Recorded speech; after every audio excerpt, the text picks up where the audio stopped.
dia zao ny zavatra lazaiko aminareo betsaka amin'ny fampandrosoana ataontsika miala eto dia andeha hitokana ihany koa ny EPP noho izany a mba mila olona miara-miasa amin'ny fitondram-panjakana marina sa tsy marina mahay miara-miasa amiko a no tokony mba ho safiditsika rehefa tonga ny fividianana zay a ho ataontsika afaka fotoana fohy ekena sa tsy ekena fa ny zavatra fady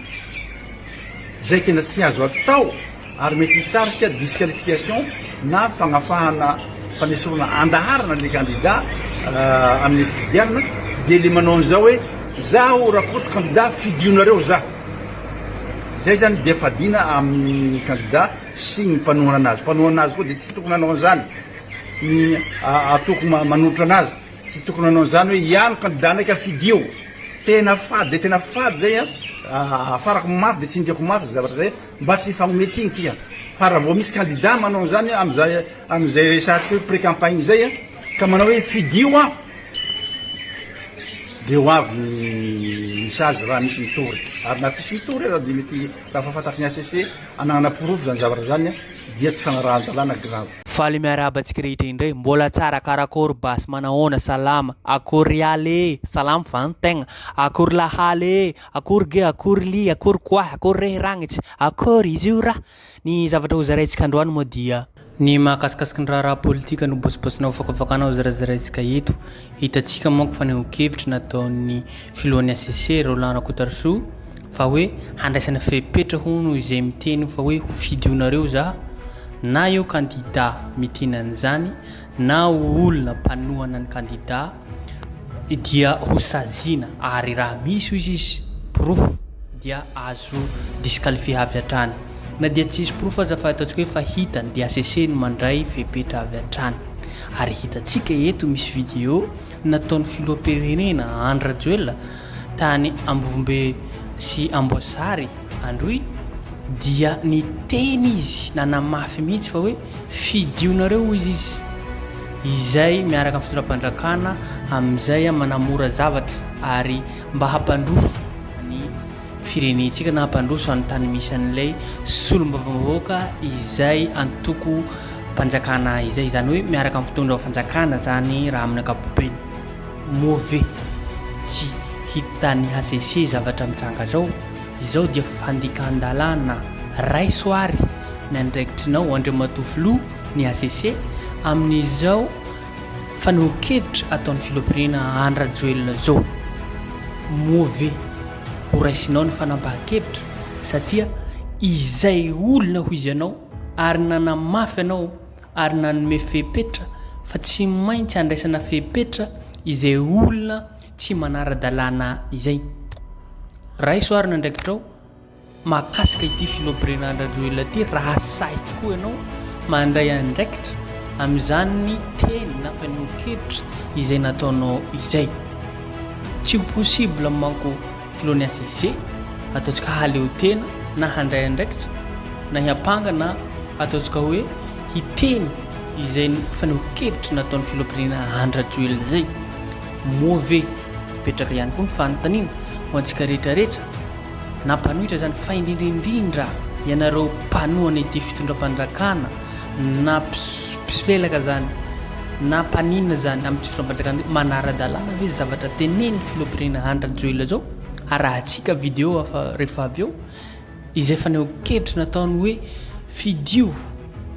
izay filoham-pirenena izay solombavambahoaka ho avy eo izay manaraka na zay miaradia amin'ny filoham-pirenena Andry Rajoelina manaraka ny fitondram-panjakana fa efa pré-campagne zany na hoe efa ataontsika hoe fampelezan-kevitra zany mahakasika ny zavatra zany zay no zava-misy eto an-tany sy firenentsika natokana ho an'iza marina moa ity lalàna ity fa ianareo mpitondra fandrakana fa indrindrindra itariny filoham-pirenena tsy vo izao ity filoham-pirenena ity tsy fanarahan-dalàna zay mauvais raisinao tokoa raisinareo ry filoha ny ACC andraikisinareo zay no zava-misy mampalahelo satria izay olona mpanohitra na zay olona ataontsika maneho hevitra ohatran'izany andraisana fepetra avy hatrany io ary le izy efa nivoaka io tsy manara-dalàna ny filoham-pirenena Andry Rajoelina amin'ny raha amin'ny fanehoan-kevitra zao satria zao mbola tsy fampelezan-kevitra mbola tsy pré-campagne zao dia zao ny zava-misy koa ity misy vidéo tapatapatra izay arahantsika feno izay nataony tany Amboasary Atsimo izay no hoe la tompoko lahy sy tompoko vavy azadino hatrany miabone na manao j'aime na manao commentaire afahantsika tsara zavatra izay Madagasikara hoy zareo tsy maintsy mandroso fanametraka fanampitsika ny RN 13 miala avy any a Iosy mandrapatonga eo a Betroka afaka 5 andro na ray volana farafatarany efa vita ny appel d'offre dia ho amboarina ary ho vita goudron ihany koa iny lalana eo a Iosy mandrapatonga ao Betroka miasa mafy any antsika marina sa tsy marina ary zay ny sorako anareo manokana satria anisany ponina tena makafisitian'ny président Rajoelina ny ponina ty Atsimo fantatrareo fa miasa ny président Rajoelina marina sa tsy marina ka zay ny sorako anareo satria raha toka latsaka hovidina tamin'ny 2018 latsaka hovidina fandroany tamin'ny 2023 raha 1,900,000 ny isan'ny mpifidy ny fidy ato tamin'ny 2018 tamin'ny premier tour 2,856,000 ny fidy ana tamin'ny 2023 dikan'izany a matoky any vahoaka malagasy ary afangantsika ny asa rehetrarehetra afangantsika amin'ny fampandrosoana rehetra manerana ny Madagasikara fa indrindra atsia faritra atsimo tompoko lahy tompoko vavy miresaka lalana ihany no resahana betsaka ny lalana lalatany hatramin'izay tsy vita mihitsy ary tsisy nikitika tsisy nanao fa noho ny fahaizantsika mandresy lahatra mpamatsy vola dia efa nazahoana financement ary efa atomboka amin'ity taona ity ihany koa ny lalana RN10 zany hoe eo Ambovombe tonga dia mahazo mandalo an'iny Ejeda Ampany Bekily Betioky mandrapatonga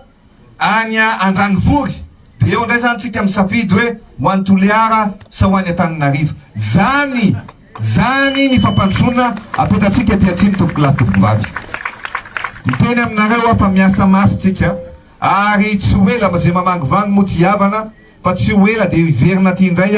hiaraka hitokana an'io RN 13 io tsika satria fampandrosoana sy ny vitesy miaraka amintsika ao anatin'izao deuxième mandat zao dia accéléré tsika ny vitesy raha nandeha 60 km/h tsika teo aloha tamin'ny premier mandat 120 km/h ny andehanantsika satria miaraka amin'ny président nareo mandeha angena be sy mandeha mafy be ekena sa tsy ekena maromaro ny zavatra otikanana satria ny teny ihany koa raha matoa gouverneur atao mikasika ny tsy fandriampahalemana io andriamatoa ministre ny forces armées zay miala eto tonga eto ihany koa tsy maintsy ametraka paikady manokana isika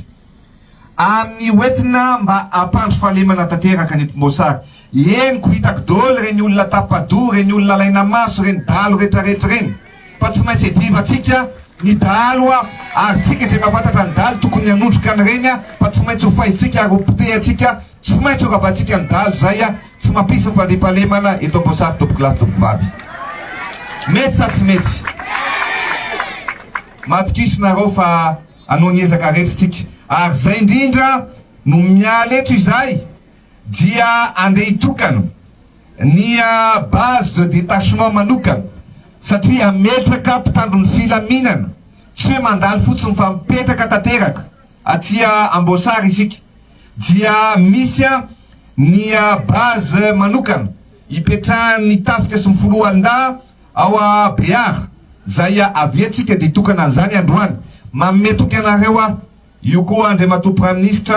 ao ny ministre délégué en charge en gendarmerie ao ny ministre en forces armées anao paikady ary tsy maintsy atao lahara-pamehana ny iverena ny fandriampahalemana tanteraka aty Amboasary tompoko lahy tompoko vavy mety sa tsy mety zao efa misy ny fizarana irana mpamina koa androany fizarana vary ny fizarana menaka ary mba entina anamaivanana ny fahasairanana zay ienanareo a dia andefa camion maromaro aty ihany koa mba ahafahana mivarotra vary amin'ny vidiny mora mba atsasabidy ny vidiny vary a hovidinareo a eto Amboasary a ho alefa afaka folo andro afarabatarany zay vary zay. Mety sa tsy mety? Ravoravo sa tsy ravoravo?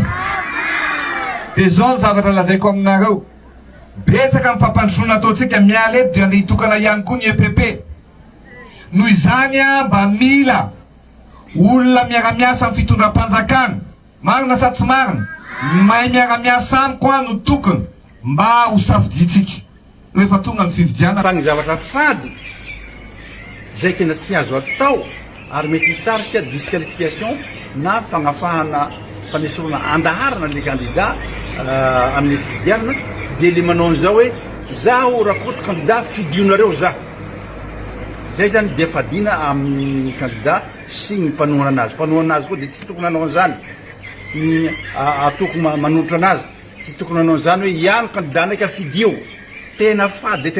zay a farako mafy dia tsy indriako mafy zavatra zay mba tsy fanometsiny tsika. Fa raha vao misy candidat manao an'izany amin'izay resatsika hoe pré-campagne zay a ka manao hoe fidio a dia ho avy ny misazy raha misy mitory. Ary na tsisy mitory raha dia mety raha fahafantariny ACC ananana porofo zany zavatra zany a dia tsy fanarahan-dalàna grave. Mahay miara-miasa amiko a no tokony mba ho safiditsika rehefa tonga ny fividianana zay a ho ataontsika afaka fotoana fohy ekena sa tsy ekena. Olona hitondra ny fampandrosoana, olona afaka hibitsibitsika, olona afaka hiteny hoe zao ny zavatra manahirana anay monsieur le président ary mba afaka tonga dia valiko hoe andao ho tanterahana, andao hampandrosoana Amboasary ary tsy ho adino tsony anareo a Madagasikara tsy maintsy mandroso misaotra tompokila makasitraka tompokivavy.